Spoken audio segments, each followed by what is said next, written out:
so welcome to Mindset Over Everything. I'm your host, Miss Muffin Nicole, and I have with me Miss Arionne Thomas. She is a resident and a full-time girlfriend. You can follow her on Instagram at _Arikari, Arikari. Yep. How are you? I'm good. How are you? I'm amazing. I'm really excited for this. Yes. Sorry that we had to push it back. It's okay. Because my mindset wasn't right. No, I hear you. And I feel like it's important for my mindset to be right so that I can make sure that your mindset is right so that we can get the message across. Amen.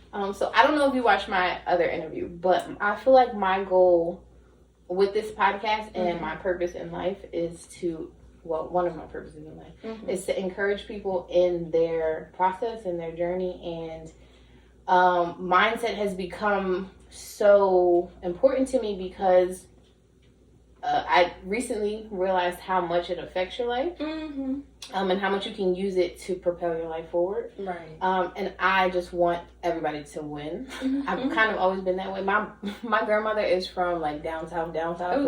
She experienced real segregation, and we used to like fight. I'm like, but not everybody's like that. You have to understand. I get that some people are bad, but not all people are like that. It is true. So since a child, I have wanted to encourage people, and I'm just now finding the vein in which I can do that. So I'm really excited for this. Thanks for having me. Of course. So you are doing something really inspiring to me, personally, because I don't think I personally have the attention span to do what you do. The process is long. Yes. And I'm sure it's hard on top of that. Yes. Hopefully it's enjoyable. At moments. Okay. Of course. I mean, you take the good with the bad. Right. It's a roller coaster. Exactly. Okay. So I have some questions written down, but as I'm always going to say, I want it to feel like a conversation. Yes. Don't pay attention to the notebook. Right. I'm just not going to remember all my questions. Right. That's fine. It's totally fine. Okay. So you are from where? I'm from Inglewood, California. So I don't know. I don't know. I'm not gonna throw up anything else. But I'm from LA, specifically from Inglewood. Okay. So I was there from birth all the way up until I was 21. Okay. So it was a long time. Yeah, that is a long time. Yeah. And now you are in Delaware. Now I'm... Oh, you're not in Delaware. You're in Maryland. We're in Delaware now. We're in Delaware right now. And then, so I moved to D.C. in 2018 for med school. And so then I was there. I was living in Maryland. And then now I'm in residency in Maryland, like in the Baltimore area. Okay. So early education, you liked school? I did. Okay. I mostly liked math. I feel like with math, you either have a really great teacher who is going to put in that work with you. That's true. Or you have a crappy teacher who's like, oh, she don't got it. Right. And that's what happened with me. Yeah, no, and it was like, fair. She don't got it. It's fair because I need to move on. The way that the teacher is can affect really, like if how much you really like the subject. And now I'm looking at like TikTok and stuff, and it seems like these millennial teachers, we're doing a lot better. Thank God for y'all, because no, that's true. I feel like a lot of my teachers did not care about me. Yeah, and sorry, that's fine. We have a puppy. Yeah, and she sat right in front of the camera. Yeah, she said it's showtime. But yeah, I think because even the millennial teachers that I see on TikTok now, they try to make things relatable. Right, like meet the kids where they are. Yeah.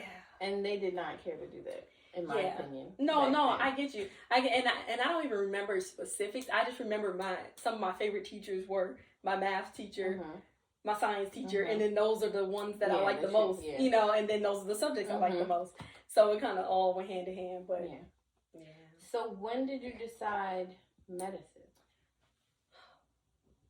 Was there a moment? Was there an aha? Or was it like, no, I get you. So when I was in high school, it was between 10th and 11th grade. I knew I liked science. So that was like my baseline. Science can get hard. It can. And even like in my freshman year of high school, I liked biology. And so I knew I liked science and I knew I liked math. But then my dad's an engineer. And so my dad kind of wanted me to see like a little bit of the engineering side. So when I was younger, I would try to I would go to his like bring your child to work day type thing. And I wasn't too big on the engineering aspect, and I really didn't get a full grasp of it as a kid, But when I did a program, it's crazy. It is crazy. I know the way that things turn out. But when I was in between 10th and 11th grade, I did a science program, and then they introduced you to different like medical professions. And then at the time, I wanted to do ophthalmology, which was being an eye surgeon. And that was only because there was an ophthalmologist that was there, and he explained the eye and how the eye works and all that stuff, and it made sense. And at the time, I was doing photography, and I connected the dots of like how the eye works to photography. So that's where I started saying like I want to do something with medicine. And then as time went on, I wanted to do optometry, which is still an eye doctor, but they don't do surgery. So then I knew I wanted to do one or the other, and then I just ended up doing, because optometry school and medical school are like two separate routes. But I ended up deciding to go the medicine route. But are they two separate routes? Yeah, because there is technically, if you do optometry, you're an eye doctor treating eye diseases, prescribing glasses. But then that's like a 4-year program. And then with med school, it's still a 4-year program, but you still get exposure to everything else within medicine. But if you were to go that route, you would have to do ophthalmology, which is eye surgery. So if you were still sticking with the eyes, you had those two routes. So I ended up choosing, Gotcha. Yeah. Okay, and now what are we pointing towards? What specialty? So now I'm doing physical medicine and rehab, which is also called PM&R. We often just run it over our mouth and say like PM&R, so it sounds like just one string of letters.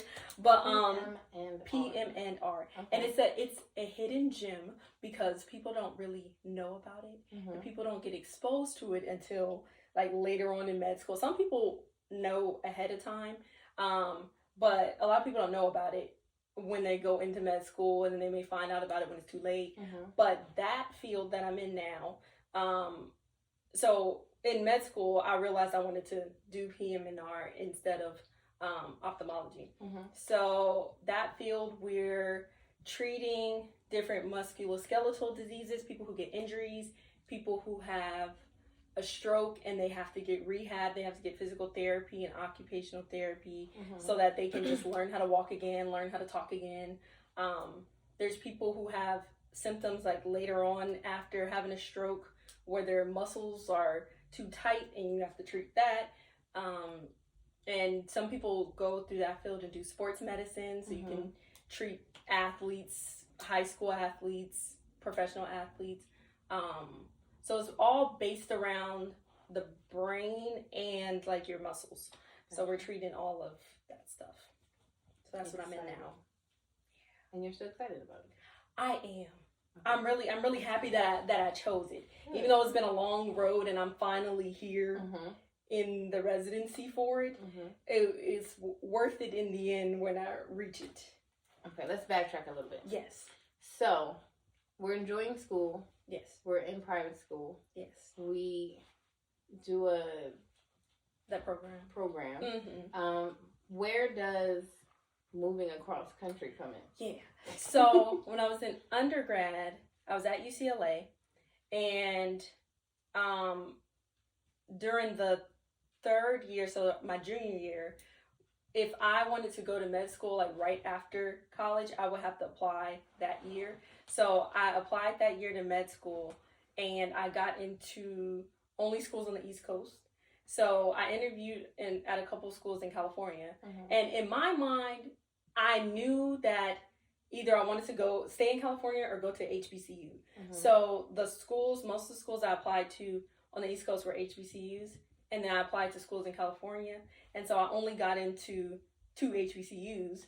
And one was Morehouse and the other was Howard. And then she said only, like those aren't too pretty relevant. Very relevant. Very relevant. Like what? Very relevant. And I only said make that your only. Right. And so like at the time I didn't get into as many as other people did. So people were getting acceptances all across the board, and I got my acceptances a little bit later than some people, so I was just like waiting, but it turned out that those were two schools that I actually wanted to go to. So then that's when I ended up choosing Howard, and then I moved all the way from LA to DC in 2018 for med school. I had one cousin, and she lived in DC, and she was going back and forth between DC and Texas, and so, but she had an apartment and she was living in DC too. So when I moved, she was already out here, and so that did help in terms of my parents, because I'm an only child, and so their only child, exactly, going all the way across the country, which has been out here for 21 years, and so that helped in that aspect. Just knowing that I'm out there, and if I need something, she's there. So that helped. But she ended up moving like a year after, and she moved back to Texas. But at least like that first part. Yeah. So what did they come out with you when you moved out? Yes. Okay. Yeah, they did. I think my dad definitely came. I don't remember when my mom came, but she did come at some point when I first moved. I know my dad came when the exact day. Yeah. Gotcha. So he helped me. What you said your dad's an engineer. What's your mom do? She's a financial analyst or accountant. Sounds nice. She likes math. Clearly. That's probably why I like math, because both of them have something to do with math. So for someone like me, I would look at becoming a doctor and be like, it's too much school, right? This is true. How do you, because you're still in the process, push through? Like, what motivates you? What goals do you have in front of you that is like, that keeps you going? I think, so part of it, I think back in undergrad. Hold on, before you answer. Yeah. So specifically in this first year, what's fueling you? Like, you just moved across country. Yes. You're almost all alone. Right. In that first year of med school, I think knowing that I chose Howard, and I met in the very beginning, met such great people during my first year, and it became like, we're all in this together. We're all working together, sharing study tips or methods and things like that. That helped tremendously, because it didn't feel like I was alone in these 4 years.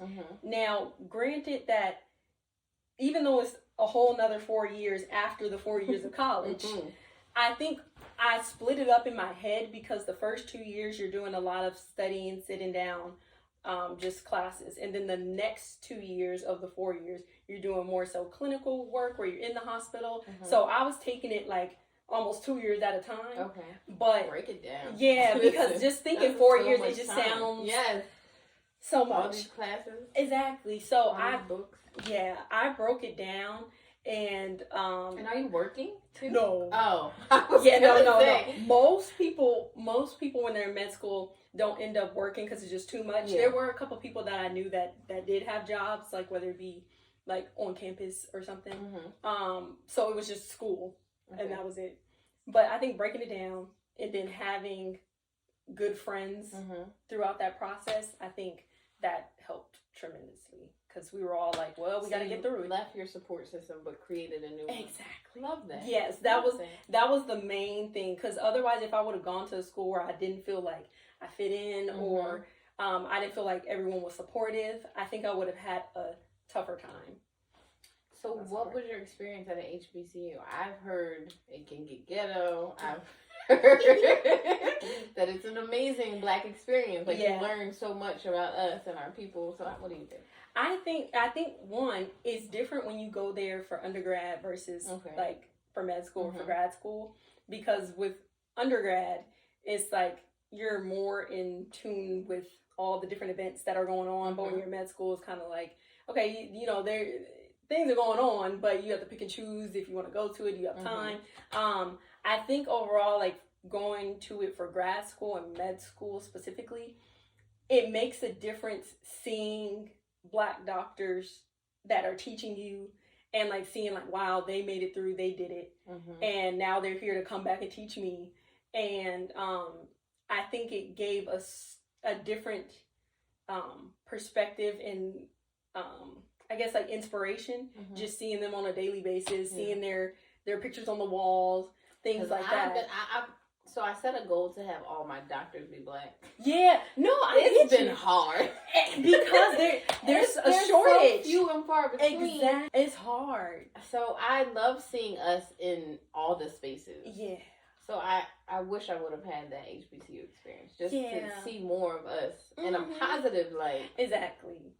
In good spaces. Exactly, and I think even because Howard has more of a name, like over the past couple years. Well, it's always had a name, but just over the past few years too. And it's gotten a lot more people to go there, whether it be for like homecoming and things like that. So that was always fun to incorporate into the day-to-day, or not day-to-day, but year-to-year, every year with homecoming. But I didn't always go to homecoming. I probably went once or twice. But because even in undergrad? Well, in undergrad I was at UCLA. Oh, so I wasn't. I mean, UCLA had their homecoming. That's way different. Way different. Is that not better? I like Howard's more. I like Howard's more. Yes, should have my school. Right. I like Howard's much different. So yeah, I didn't go to all of theirs, but just knowing that it's there makes it fun. So you are almost done. Yes.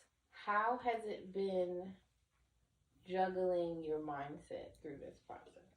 Oh, because it has to get dark at some point. Oh yes, okay. I'm gonna tell you because I want to hear the ugly too, because I want right. I want people to be able to know that they can get through it. Yeah, because I feel like it at UCLA in undergrad, I was able to make it through like the science classes and everything, even though it was hard.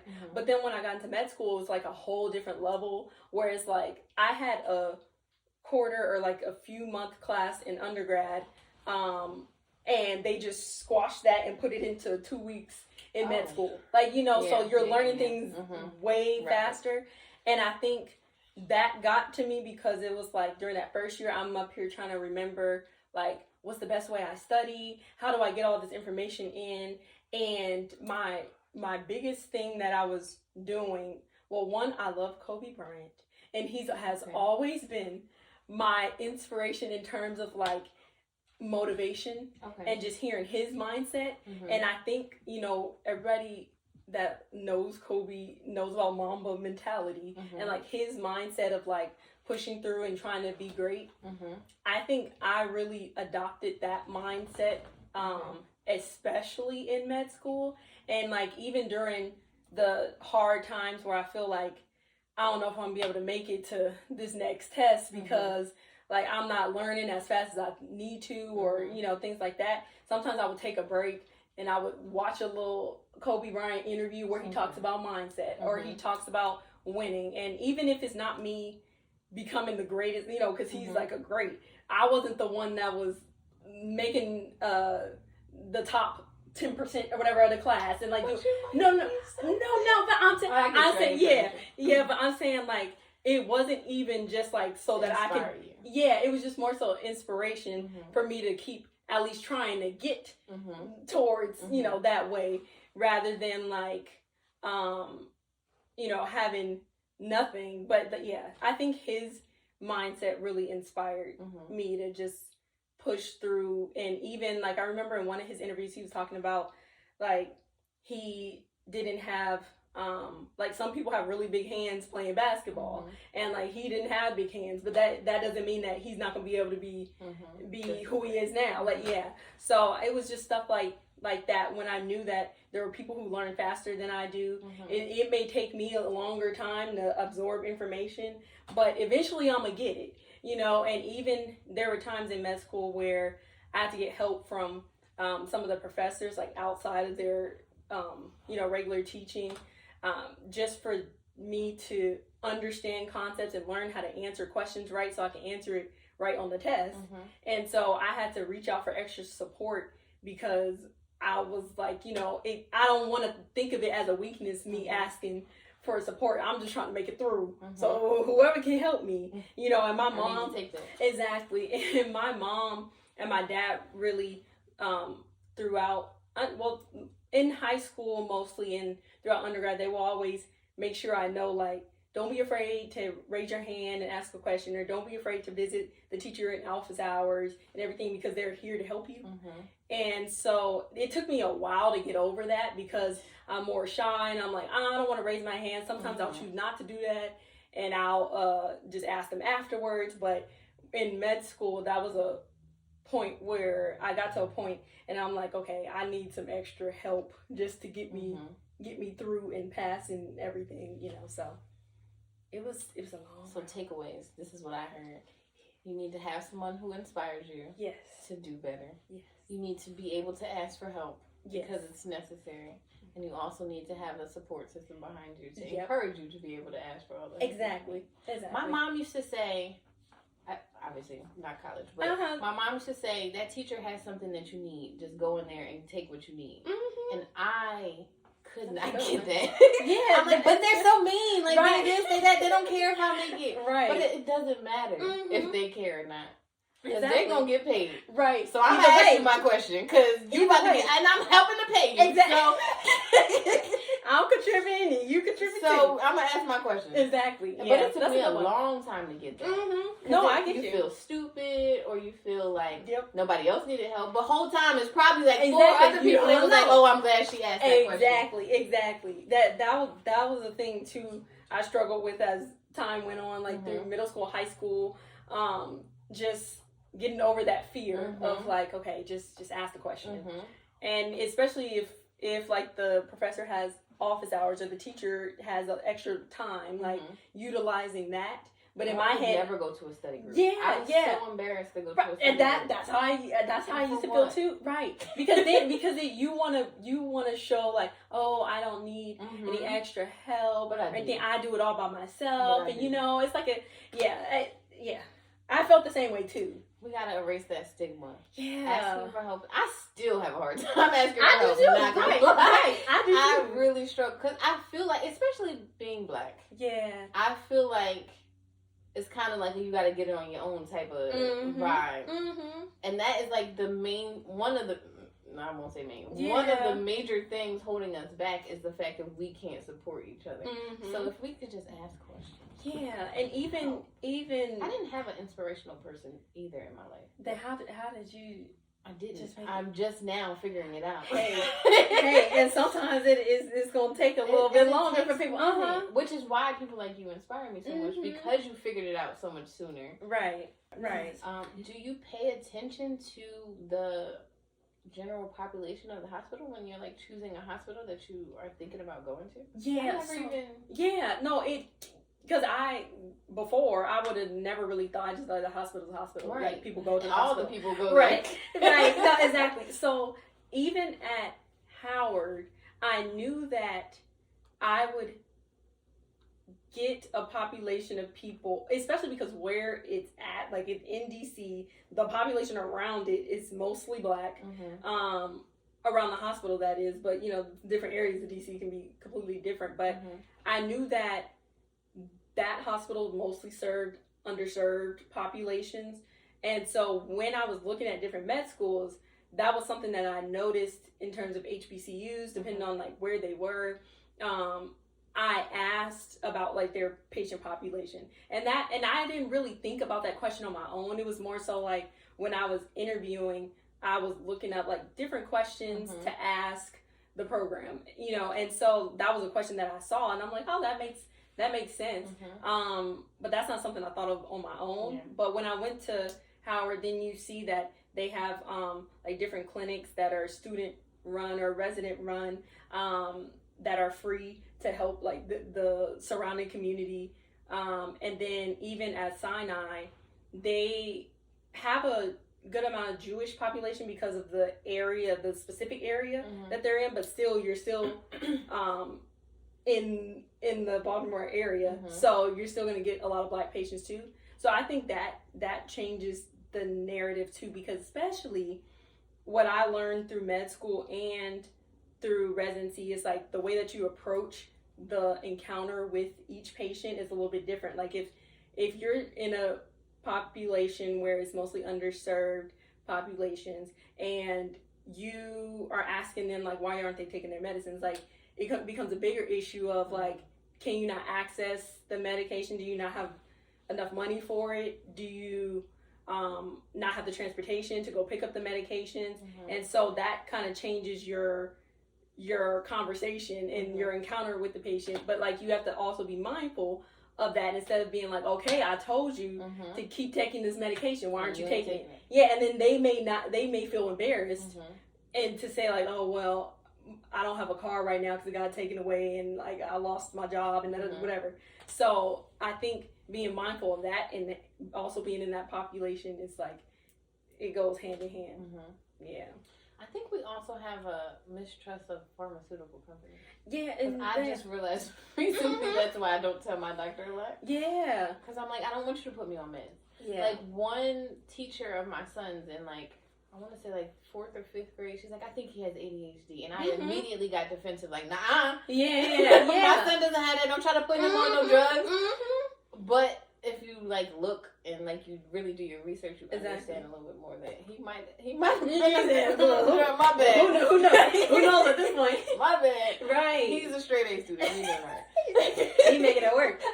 No, but it's true though, because even it's just like a lot of people are like, I don't want to take a lot of medications, or they don't want to say that they have this condition. And now I got stigma. 75 side effects because who knows what's in this pill that they just told me to take. It's true though, because it's like, especially if you don't trust the doctor that you're going to go see, then and I've also noticed that sometimes I've noticed doctors that I'm with, like my attendings, they'll say things to like building up the trust with the patient as time goes along, so that they trust your treatment plan with them. And even sometimes they'll be like, even if I had a son or daughter, like I would have them take this, like so that it's like not like I see you got this condition, let me just give you this. And sometimes other doctors have different remedies where it be like a natural approach where they may or a holistic approach where they don't just jump straight to medication. They're like, okay. See, and that's what I would prefer. Yeah, and some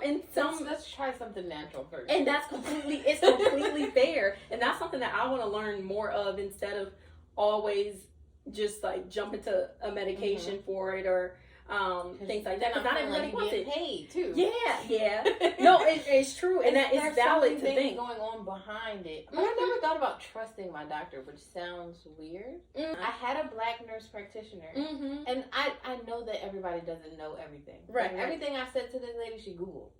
And I'm like, well, I could have Googled it. I can do that. We all did the same thing. Right. No, what are we here for? And then I just met with this white nurse practitioner, and I immediately blurted out everything that I ever should have told a doctor. And I was like, wow, I really feel like I can talk to her better than this lady that's Googling everything. You see, and I type it in. www. I can't trust you because you don't know nothing. Right. I need you to know a little. I mean, I get it. You don't know everything.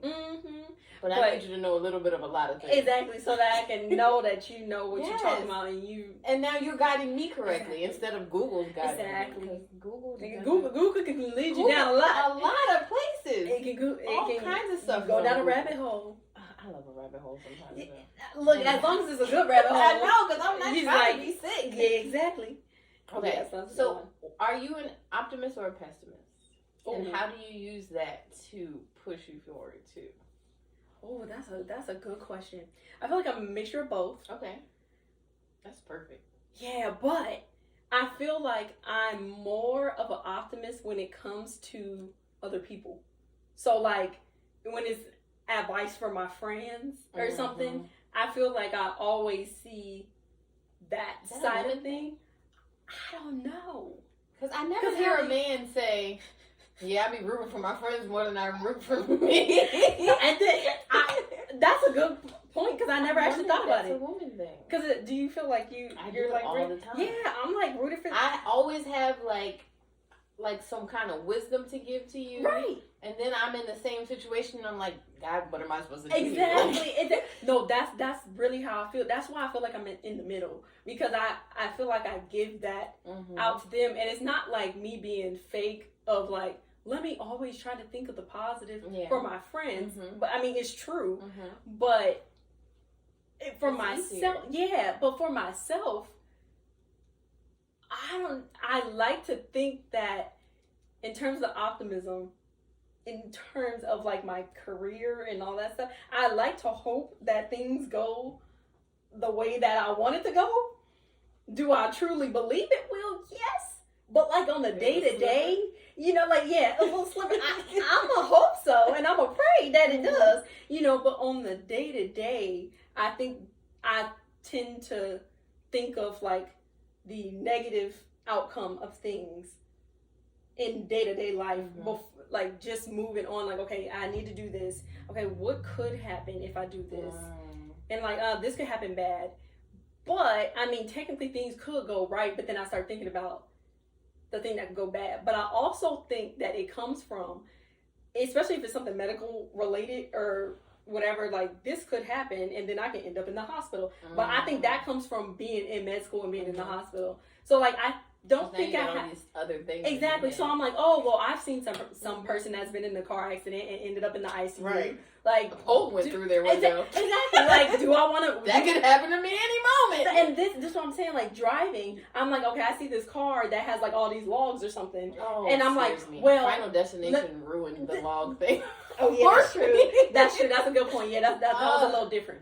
But like stuff on an everyday basis, I'm like, oh well, this could happen, but that's because I've seen it before. So now it kind of altered my view of like my day-to-day interactions. So that's why I say I'm in the middle.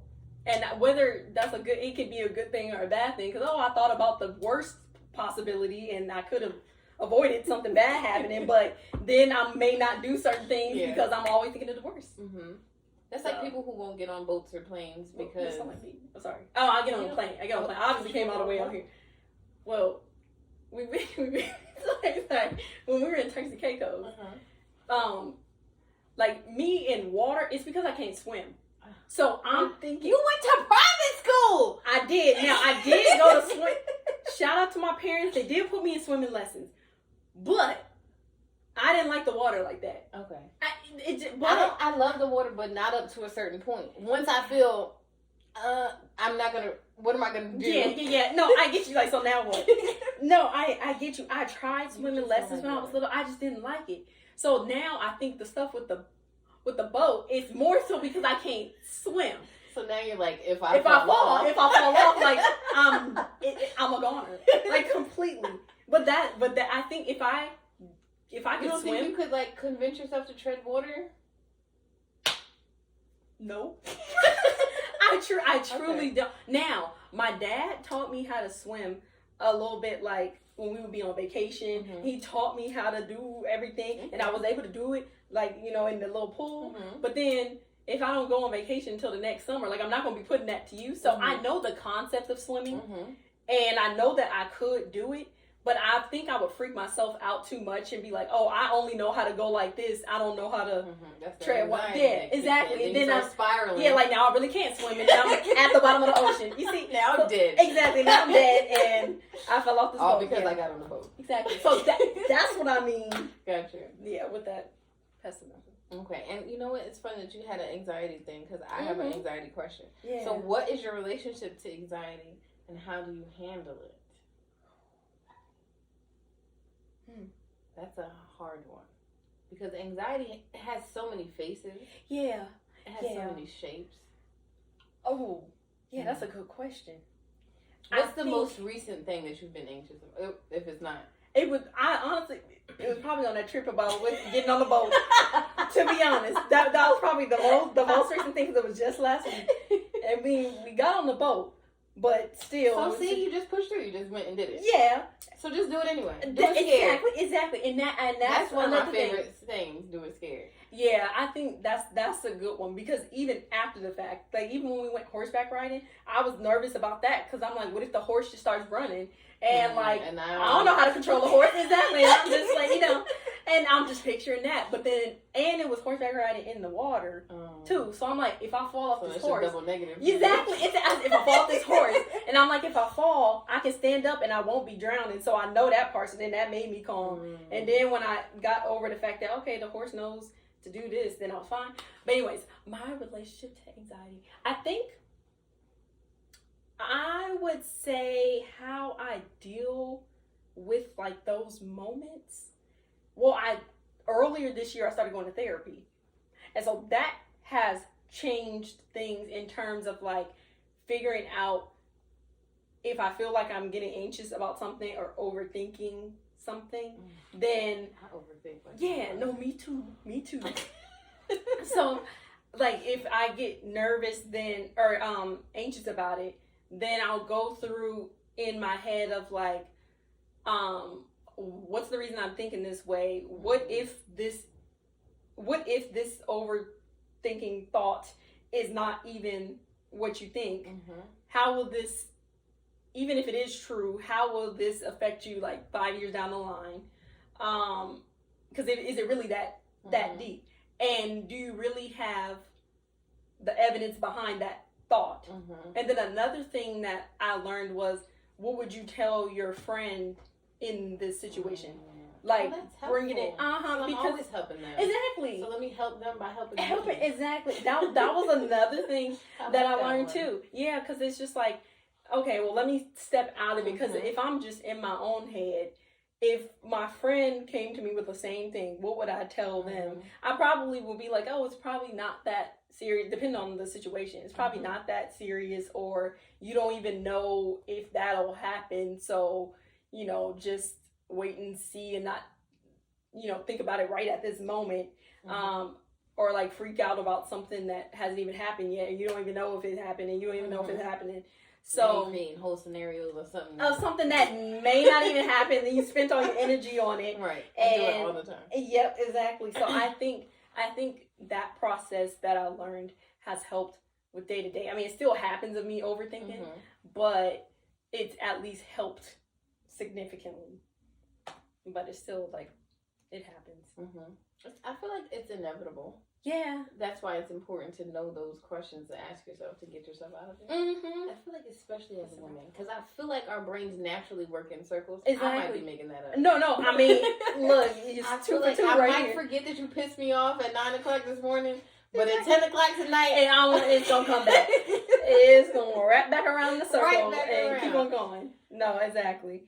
So I think that happens to me too. Yeah, no, I think that happens to me too. It still is like a. What would I tell my friend? I like that. Like that was something that I'm like, that's a good point. Or even what would my friend tell me? Because it's a little bit different if you're going to your friends for every single time that you have this overthinking thought. That can get a little overwhelming if it happens a lot and you're going to the same person over time. So then it's just like, okay, well, what would they tell me in that moment? Because sometimes it's like, sometimes you have to learn how to self-soothe rather than getting it. Me too.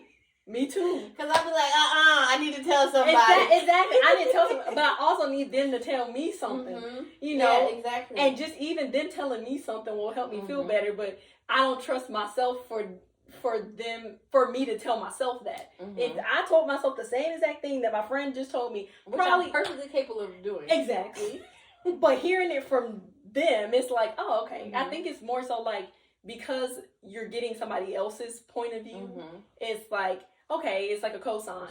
Yeah, but it's like for yourself, it's like, do I really trust myself to believe that I'm seeing it correctly from the outside? Which is nuts. That sounds crazy, but that's what we do. That's really like what be going on all in here. See, I was about to say neurology. Is that right? The brain? The brain, yeah. That would be really interesting to me. Yeah. Don't want to do it. Yeah, it's a lot. Because there's so much up there. That was never on their list of things. No. Now, I will tell you, my major in undergrad was psychobiology. So it was like a mixture of psychology and biology. So I did take psych classes in the midst of taking. That was like the only thing I was good at. Yeah, and it's pretty interesting. It's so interesting. But the fact that it's not an exact science makes it hard too. And it's more, and it was cool too. Like with that major is like you got like two sides of things, because the psychology portion and then the biology portion, you still learn about neurology stuff. Hard. It wasn't that bad, only because since you had a mixture and it wasn't like all science classes, and you could take actual psych courses, and then if you thought that was interesting, that's like, oh, okay. Like, there's some stuff that I learned back then that I still stuck with me today, because I was like, oh wow, I really found that interesting, and it just happened to be psych, even though I wasn't planning on doing like becoming a psychiatrist or psychologist, but it was still just something interesting. But yeah. So what switched you from that to? Well, I think I only majored in that because I took a psych class because my major was something else before. I'm blanking on what it was, but it was mostly like a major. Did you change your major? I changed it once. Okay. So like before it was physiological science, and that was mostly like anatomy type stuff. So all of those courses was heavy on anatomy. But then I took a psych class, and then I said, I really do like the psych component, even though I didn't think I was going to be a psychiatrist or psychologist. I like that component, and I like the layout of all the different classes that you can take. And then that's when I switched it. I don't remember if I switched it. I think at the end of my first year. And then I just kept the psychobiology. But the courses that you take still apply to going to med school. So like there's still those same like prerequisite classes that you have to take. So that's why I didn't mind like switching the major. I just got extra psych classes out of it, and it still worked out in the end. So yeah. So you're juggling a lot right now. Yes. You are in a very committed relationship. Yes. You are a full-time resident. Yes. Which is work. You don't have to have another job. Right. Yeah, that's work. And you still have to study. Yeah. Okay. So how are you keeping all these balls in the air at once? Yeah. What's it look like for you? Does your significant other understand that I ain't got time for you right now moments? Yes. 100%. Okay. Especially because, so like the very first year of residency, it was like right out of med school. I was doing internal medicine, and it was just like I wasn't in the specialty that I'm in now, the physical medicine rehab. So that first year, you had to do like an intro year before you go into physical medicine and rehab. So that year looked different to me than it does right now during this current year. So that year, the hours that I was working was way more, I guess, I wouldn't say more, but the amount of activity and work that I was doing like within the hours that I was at the hospital was way more intense to me. And so the way that my schedule was at that time, where I had a lot of weekends that I was working, that time it was like I had no choice but to do that. So like if I can't see you on Saturday and Sunday because I have to work, then like he was very understanding of that. And then when it came for me time to study for like our last board exam that we had to take out of medical school, it was like if I was studying for that like over time, because it was like not just like, oh, study for a week and you take it, but it was like for months you're still working in the hospital and have to come home and study. So he was very understanding of that. So that helped me not feel as guilty of like we may not be talking on the phone or seeing each other as much during that time, because this is only a temporary thing of me studying, but I need to get through that so that I can have a better life after taking the exam. So I think that that combination of having a supportive partner in the midst of you trying to just make it to your day-to-day and trying to study on top of that, that helped with the whole entire experience, so that, you know, it's like, okay, I'm still in this, I just don't have as much time on the day-to-day to spend, I guess, quality time. But I think we made it work like during those hard times. I think now it's a little bit easier that I had finished taking that board exam. So, and now I'm in my specialty, the PM&R, and the hours are a little bit different. I have more weekends off. So now is a better time to still have that quality time and have a better balance. And right now I'm not actively studying for a specific exam right now. There's another one you have to take. Right? There is another one I have to take like towards the end of residency, like after So like after the 4th year, I'll have to take a board exam, and that's like in regards to everything within physical medicine and rehab. So I have to take that then. Yeah. So we still have practice exams that we'll have to take throughout these next couple of years. But this is the first time I'm not actively studying for an exam that's going to be 2 months from now. So I have a little bit of leeway where if I don't feel like studying for something right at that moment, I don't really have to because it's not right around the corner. So I can kind of juggle things and kind of move it over, like, I'll just study a little bit on this day and like that. So I think being able to have a supportive partner, and also having a supportive partner in the midst of just trying to juggle all of the life of work and studying definitely helps. Yeah. Okay. But it's a lot mentally to try to juggle things in your head, though, because it's a little bit different. Like back when I was saying undergrad, like I was really just focused on studying. Like I didn't care about anything else. I mean, my friends, but like it was just like I got out of class, time to go home, eat. I may eat with one of my friends. I may eat by myself, and then just study. So I had less to juggle. It wasn't me going to work. I did have a small point in time where I had a job, but at that point it was like I didn't really have that much to juggle. But now it's like doing the juggling isn't as bad now with the support. Gotcha. So he ended up being a part of your support system. Absolutely. That's perfect. Absolutely.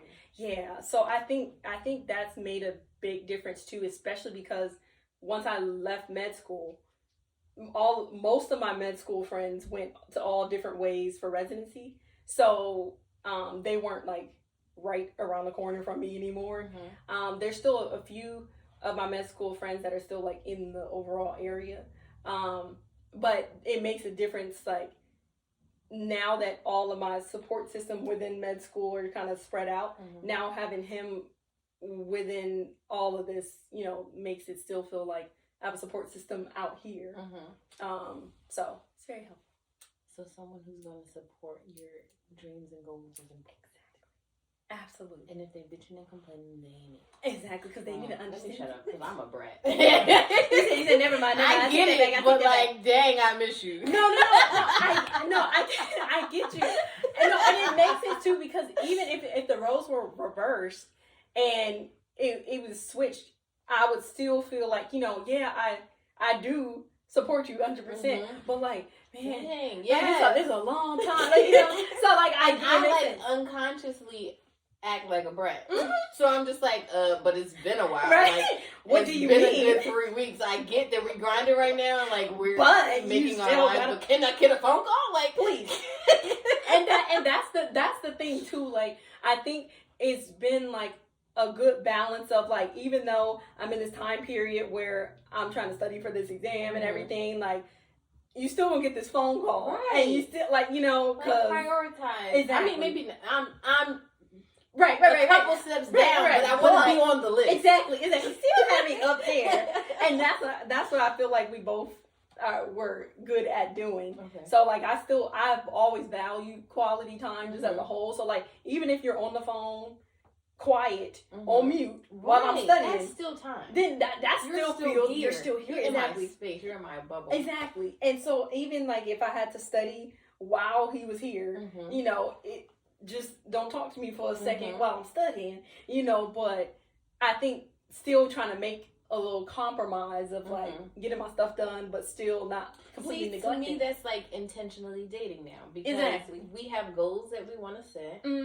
We're gonna work together to get them, but I'm going to take you out on Friday because I want you to know how much I care about you. Exactly, and that's what I feel like that actually happened in terms of like my exam was coming up the next weekend, and he was like, the weekend before, he was like, I want to let's go somewhere and do something so I can take you out so we can do something because you've been studying so hard. Yeah, take a break. Right, and take a break. And I didn't even realize that I needed that. How cute that is. I didn't even know because I was just going to keep studying because... And wear yourself out. Exactly. Especially because I've always done it where it's like, it's coming up to the exam and I'm like, yeah, I'm not going to see anybody like before because I'll go and not be able to turn my brain off. I'll be thinking about, oh my gosh, like, that kidney that I was the subject of the kidney that I was thinking about and I got wrong on that question. I'm gonna be thinking about that while we're trying to bowl, like so I wasn't able to turn my brain off, so I definitely was not gonna do anything that weekend. But when he said that, like after the fact, like after we like went out and stuff, like it really did good for my mental. But I didn't even realize that I needed that break. Because I was stressed out every week, every weekend. That's so important, too, to have someone who's anticipating your needs before you even... Exactly. That's so beautiful. Shout out to you. Shout out to you. Shout out to you. Exactly. So that's amazing. Okay. So, top 3 upcoming goals. Oh. One is to work out. This is just as a whole. Yeah, that I didn't want that to be the first one I said, but that's the first one that popped up. A minute and then I fall off. That's how I feel too, and especially because I feel like I need to practice what I preach. You know, I'm telling people like, your blood pressure's too high. You should exactly like and then I'm asking them how often do you work out, and they're like, they say whatever they say, and then in my head I'm like, if they say once a week, that's more than me, So I have to be more intentional with that. So that's one. Working out. Another goal is to pick up a intentional hobby. Yeah. Hobbies are you thinking? So the thing is, I know what I like. It's just a matter of doing it. So like when I was younger, I played volleyball, but I played volleyball like elementary and middle school, so then I stopped once high school came. Thing to get back into it now. Yeah, because like exactly. So it will take a lot, but like I know that I love playing it or love. And that could be your exercise. Exactly. See where I'm going. Exactly. But it's getting there. It's getting there. And I know that there's different clubs that you can join. It's just making the initiation of actually doing it, because then it's a commitment. Then it's like, and then if they have games, exactly. Then I'm like, okay, well, if they have games or practices on this certain day, I have to make sure I go to it. So it's just another level of commitment that I will have to, go through. So that would be one. Photography, because I used to do sports photography. That's at your own time. Yeah. I could do that. You got the camera. You understand? Exactly. So like it truly makes sense as a whole for me to do either one of those. Exactly. So the photography, the sports photography specifically, would be a little bit harder because I would have to find people to actively take pictures with, whether it be like a school or like whatever. Well, somebody who plays flag football. Hey, listen. That's what I need to do. I need to just bring my camera. Just take it. Oh. And start that. That's the first thing, and then you're already doing it. So now I have my camera. Might as well take pictures of other things too. That's a very good point. Yeah, it's funny because like it makes sense in my head, and I thought this, but to hear somebody else say it, it hits a little bit different. Because even if I'm already there, and I'm sitting watching. Untriggered. You didn't even say exactly. You just said photography. Exactly. So clearly it's there. It's a sign. So whether it be that, I think take care more of my. I don't want to say take care. Be more mindful of my mental health. I think that's a big one, because I think it can often go unnoticed, or not, you don't really pay attention to if you're too busy. So I think just unaware. That was my issue. Yeah, no, unaware. No, that's real too. Stuff like that, like not necessarily just like therapy. They say it centers you. That's what people talk about. So it's like doing more things like intentionally like that. That can be like part of a routine, whether it be meditation or yoga and things like that. I will want to incorporate in like my weekly. I don't want to say day to day. That's looking too much right now. But like my weekly routine. I just want to point out that none of her goals were work related, and I love that. Yes, work is already a full plate. I can tell. Yeah. So that's its own thing. Put that to the side. As a whole, you gotta enjoy your life too. So I'm really actually very happy that none of them had anything to do. Thank with you. Because if you were to ask me that maybe a year ago, it probably would have. I think because I've kind of this year with the physical medicine rehab, I've been like, okay, I go to work. I'm a doctor when I'm in the hospital. Then once I leave, I mean, I'm still a doctor. Like if somebody falls out, like I'm gonna have to help. Like but like. I still have Every a time life I think outside. of the somebody fall out thing, I think of the thing where they cut their throat and Yeah, put the little straw. Put the little straw. Now I pray that never happens. I pray that never happens. Oh my god! Now I've been on the air able to cut it and put the straw. Is that a real thing? Can you actually do that? Yes, you can really do that, but it's really invasive to do it. Now I'm not no surgeon, no emergency medicine doctor. When I'm outside the hospital, like there's certain instances where I still am a doctor, but then I'm like trying to learn how to still have a life outside of that. So I'm not always in work mode when I leave the hospital, because then you really don't get to turn your brain off. So it's like doing stuff that I actually like to do. I kind of forgot about stuff that I like to do all throughout med school, so I'm just like work. Is there like a celebration or something after we're done med school, or is it just like a fuck it, you gotta go to right. No, the celebration part is called match day, but that is the day that you find out where you're going to residency. So it's like woohoo, like we finished, and then there's still graduation. So like there's still a graduation celebration. Okay. So you still have that after med school, but then the match day is like, oh, like I matched into this specific residency because you choose them, but they also choose you. So it's like, that's a whole nother thing in its own, so like for you to celebrate that you got into, that you actually matched into a residency, because some people don't match, and you may have to take another year to try to reapply. So it's like they have that celebration. And then like the celebration for graduation. Okay. Yes, I didn't know there was a whole nother graduation in between residency. Good. Yeah, so that's good. Like that's it's needed. Definitely needed. Now I don't know about after residency though, because then after that, you better have your own party. Yeah, at this rate, because I don't think it's a graduation. I think it's more so like, I don't know, like a celebration. Isn't that harder? Well, yeah, I guess a different level of hard. Yeah, I guess a different level of hard. Yeah, but I don't know. Now I'm actually talking to people.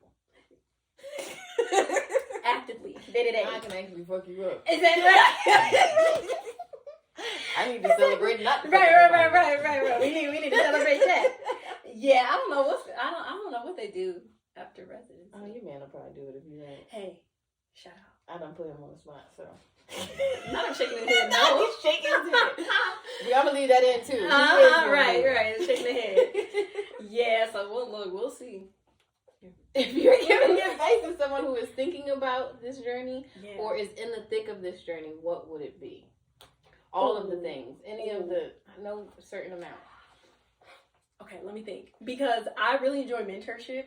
So, like, I have a lot. I can actually see that. Yeah, and I really like talking about the journey of things in terms of, like, people who have no idea, or, like, people at different levels.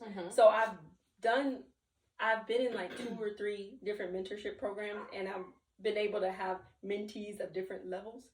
And so I feel like the people who are in undergrad, who like science and are trying to figure out what route, I feel like the narrative is to push everybody towards med school. And I feel like advice for that would be to still explore other routes, because it's not, even though I took that route, I think because people just push you towards that route, you think like, okay, that's the only way, because I like science, I want to be in the medical field, I have to be a doctor.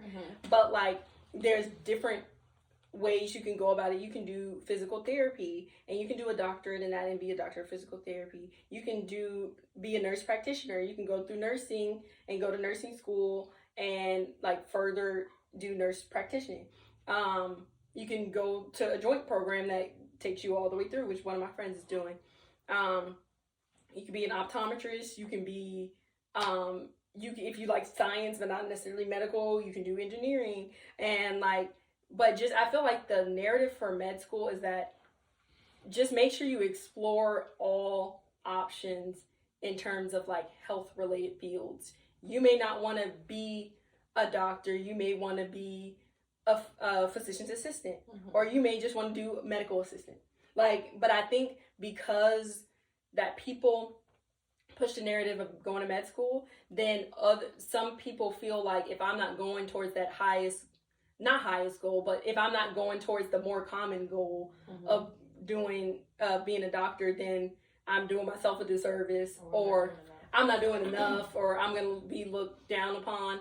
But I think like throughout med school and throughout residency, it made me realize like the nurses that I work with, like I love working with them, the physical therapists, occupational therapists, all of that. So like you can still have that fulfillment of like helping people and working in a group of like different people of different professions in the medical profession, and still get that same fulfillment of helping people with their health. And they still get paid. And you still get paid. Exactly. It's just depending on what route, right. You know, it may be a certain amount. But it's like, I feel like the notion of you have to go to med school because you like medicine as a whole, I feel like people should talk about that more, or explore other options more. Now, the people who are at med school, because they're already there at that point, right? You're committed. I think remembering why you chose to go to med school in the first place. Now, if the reason was because my mama told me to or something like that, that's a little bit different. But there's like, no help for you. At that point, look, talk to your mama. You know, but I think like for most people, even if that were the case, like remembering that there's people that actually need your help, and there's people that even as small as you being in med school, just doing health fairs or something in the community where people actually benefit from your help, even as a med student, realizing that you're still making a difference at each step of the way, even though you haven't reached like past med school and become a doctor yet, realizing that you're still making an impact in the community and an impact in the patients' lives. That you still matter at this point, you know, will keep you, I think should keep people going. And also finding the support system in med school can help really get you through, because there's a light at the end of the tunnel. And even if you don't finish med school in 4 years, if you don't finish, because that's the 1, 2, 3, 4, that standard. Some people take a year off, some people take a couple years off, and it's not as planned in terms of their journey, and things may come up, and you know it's not the typical 4 years, but still sticking with like the reason why you want to do it, and that it'll happen in due time. But even if things like go longer or unexpected things happen, that like you still have the mindset of like I'm gonna get it done. It may not look like everybody else's journey. Even with people who take gap years between college and med school, like if some people go back to med school 5, 6, 7 years down the line after they graduated. That's what I tell people all the time. Just enjoy your process. It doesn't have to look like yours or yours or yours. Exactly, because even though I didn't take any gap years between undergrad and med school, like there's still like that. That's hard. Yes, but like there's still advantages of taking gap years in between, because like you get real work experience, you get a lot that going into med school I didn't have, and I felt like I burnt out a little bit faster than the people who took gap years, or some people that took gap years, because it's like I never really got a break. But like just everybody's journey is different. And there's pros and cons of each journey. So, you know, you're going to find something wrong about taking a gap year. You're going to find something wrong about not doing it, you know, but everybody's journey is different. So just take in your journey and know that there's the light at the end of the tunnel, that you'll eventually reach your goal. And even if you don't, there may be something out there better that you just can't see. There's always something to learn. Exactly. So that would be for my. I love that. That was great. Awesome. I'm so glad you came. Yes. Make sure you like, comment, and subscribe. If you find Ari inspiring, you're going to go follow her at _Ari Kari, ARIKARI. You got it. And you're gonna follow me. Yes. What's my Don't forget it. Muffin Nicole. MuffinieNichole. Yes. Yes. Love you. Bye. Like, comment, and subscribe. Yes.